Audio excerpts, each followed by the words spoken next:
YouTube video చూసి ప్రసవం చేసిన అత్త కోడలి మృతి. మన జీవితాల్లో యూట్యూబ్ అనేది ఎంతో ఉపయోగకరమైన వేదిక. చదువు నుంచి వంట వరకు, టెక్నాలజీ నుంచి వ్యవసాయం వరకు ఎన్నో విషయాలు నేర్చుకోవచ్చు. కానీ ప్రతి విషయం యూట్యూబ్ చూసి చేయడం సురక్షితం కాదు. ముఖ్యంగా ప్రాణాలతో సంబంధం ఉన్న వైద్యం విషయాల్లో సోషల్ మీడియా లేదా యూట్యూబ్ వీడియోల్ని నమ్మి నిర్ణయాలు తీసుకోవడం ఎంత ప్రమాదకరమో చూపించే విషాద ఘటన తమిళనాడులోని తిరుపూర్ జిల్లాలో చోటు చేసుకుంది. 40 వారాల గర్భంతో ఉన్న ఓ మహిళ ఆసుపత్రికి వెళ్లకుండా యూట్యూబ్ వీడియోలను ఆధారంగా చేసుకుని ఇంట్లోనే ప్రసవం చేయించుకోవడంతో చివరకు ఆమె ప్రాణాలు కోల్పోయింది. ఈ ఘటన ప్రస్తుతం దేశవ్యాప్తంగా తీవ్ర చర్చనీయాంశమైంది. ఈ ఘటనలో మృతి చెందిన మహిళ పేరు శశికళ. ఆమె పూర్తి గర్భధారణ కాలాన్ని పూర్తి చేసింది. 40 వారాల గర్భిణీగా ఉన్న ఆమెకు జూన్ 24న తెల్లవారుజామున ప్రసవ నొప్పులు ప్రారంభమయ్యాయి. సాధారణంగా ఇలాంటి సమయంలో కుటుంబ సభ్యులు వెంటనే సమీపంలోని ఆసుపత్రికి తీసుకువెళ్లి వైద్యుల పర్యవేక్షణలో ప్రసవం జరిగేలా చూస్తూ ఉంటారు. కానీ ఈ కుటుంబం మాత్రం భిన్నమైన నిర్ణయం తీసుకుంది. ఆసుపత్రికి వెళ్లకుండా ఇంట్లోనే ప్రసవం చేయించాలని నిర్ణయించారు. అంతేకాకుండా అందుకు యూట్యూబ్ వీడియోలను మార్గదర్శకంగా ఉపయోగించుకున్నారు. శశికళ అత్త పళనియత్తల్ యూట్యూబ్లో ప్రసవానికి సంబంధించిన వీడియోలు చూసి వాటిని అనుసరిస్తూ ఇంట్లోనే డెలివరీ చేసేందుకు ప్రయత్నించింది. వైద్యపరమైన శిక్షణ లేకుండా, అత్యవసర పరిస్థితులను ఎదుర్కొనే అనుభవం లేకుండా కేవలం వీడియోలు చూసి ప్రసవం నిర్వహించడం అత్యంత ప్రమాదకరం. అయినప్పటికీ కుటుంబ సభ్యులు అదే మార్గాన్ని ఎంచుకున్నారు. ఆ ప్రయత్నంలో శశికళకు ఆడబిడ్డ జన్మనిచ్చింది. మొదటి బిడ్డ సురక్షితంగా జన్మించడంతో కుటుంబ సభ్యులు ఊపిరి పీల్చుకున్నారని చెబుతున్నారు. అయితే అసలు ప్రమాదం అప్పుడే మొదలైంది. ప్రసవం అనంతరం శశికళకు తీవ్రమైన రక్తస్రావం ప్రారంభమైంది. వైద్య భాషలో దీన్ని పోస్ట్ పార్టమ్ హెమరేజ్ అని అంటారు. ఇది ప్రసవం తర్వాత తల్లుల మరణాలకు ప్రధాన కారణాల్లో ఒకటి. ఇలాంటి పరిస్థితుల్లో ప్రతి నిమిషం ఎంతో కీలకం. వెంటనే నిపుణుల వైద్య చికిత్స అందించకపోతే ప్రాణాపాయం ఏర్పడే అవకాశం చాలా ఎక్కువగా ఉంటుంది. రక్తస్రావం ఎక్కువ కావడంతో కుటుంబ సభ్యులు చివరకు ఆమెను ఆసుపత్రికి తీసుకెళ్లారు. అయితే అప్పటికే పరిస్థితి విషమించిపోయింది. మొదట సమీపంలోని ఆసుపత్రికి తరలించారు. అక్కడ వైద్యుల పరిస్థితి అత్యంత క్లిష్టంగా ఉండటంతో మెరుగైన వైద్యం కోసం మరో ఆసుపత్రికి రిఫర్ చేశారు. అనంతరం మరిన్ని ఆసుపత్రులకు తరలించినప్పటికీ ఆమె ఆరోగ్యం మెరుగుపడలేదు. వైద్యులు ఎంత ప్రయత్నించినా ఫలితం లేకపోయింది. చివరకు ఆదివారం శశికళ చికిత్స పొందుతూ మృతి చెందింది. ఒకవైపు నవజాత శిశువు జన్మించిందన్న ఆనందం ఉండగా, మరోవైపు తల్లి మరణంతో ఆ కుటుంబం విషాదంలో మునిగిపోయింది.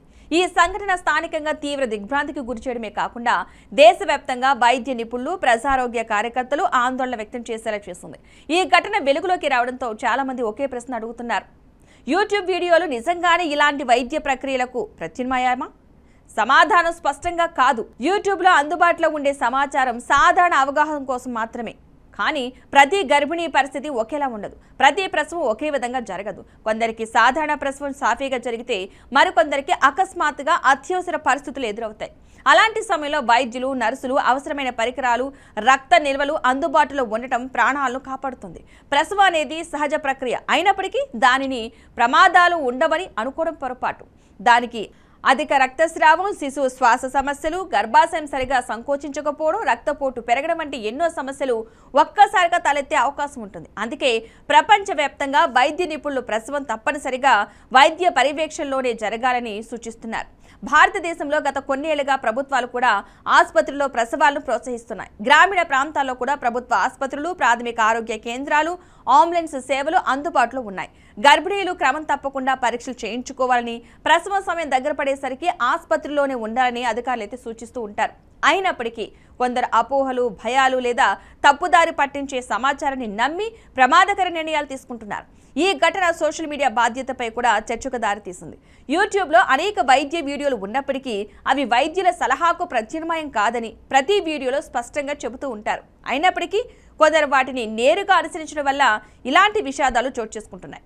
నిపుణులు చెబుతున్నది ఏంటంటే, ఇంట్లో ప్రసవం చేయాల్సి వచ్చినా అది శిక్షణ పొందిన ఆరోగ్య సిబ్బంది పర్యవేక్షణలో మాత్రమే జరగాలి.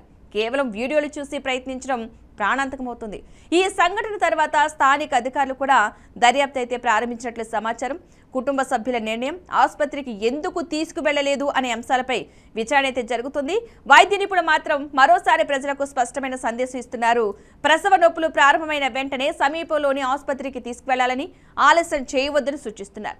ఈ విషాద ఘటన ప్రతి కుటుంబానికి ఒక హెచ్చరికగా నిలవాలి. ఇంటర్నెట్లో సమాచారం అందుబాటులో ఉండటం మంచిదే, కానీ ప్రాణాలకు సంబంధించిన నిర్ణయాలు మాత్రం ఎప్పుడూ అర్హత కలిగిన వైద్యుల సూచనల మేరకే తీసుకోవాలి. ముఖ్యంగా గర్భధారణ, ప్రసవం వంటి అత్యంత కీలకమైన సమయంలో సోషల్ మీడియా వీడియోలను వైద్య చికిత్సకు ప్రత్యామ్నాయంగా భావించడం చాలా ప్రమాదకరం.